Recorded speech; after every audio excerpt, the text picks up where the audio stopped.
4 शिक्षक एका गावच्या जिल्हा परिषद शाळेचे निवडणुकीसाठी कामाला लावले.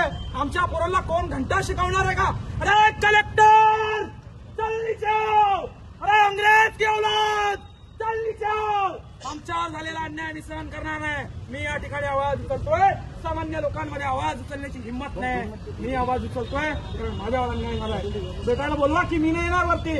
मी कॉल केले, मी फोन केले, मी निवेदन दिले, मी शिक्षणाधिकाऱ्याला बोललो, सीओला बोललो, गट शिक्षणाधिकाऱ्याला बोललो, तहसीलदारला बोललो, नायब तहसीलदारला बोललो. आता मी वर येऊ का भेटायला? मी एक सरपंच असून मला एवढा त्रास? हे काय जागीरदाराची औलाद आहे का? अरे आमचा नौकर आहे, नौकर. काम करतो आम्ही, टॅक्स भरतो आम्ही म्हणून बसलाय तिथं. आम्हालातून पैसे नाही परवले, त्याच्या बापानं खायला दिलं नाही त्याला. अरे आमचा नौकर आहे ते. कलेक्टर चालली जाऊ. चला अंग्रेज की औलाद, आमच्यावर झालेला अन्याय, आम्हाला न्याय मिळवण्याची शांत असणार नाही. तुम्हाला हीच भाषा समजते साहेब.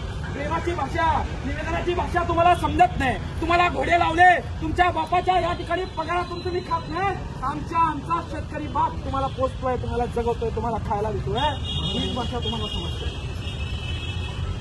अरे कलेक्टर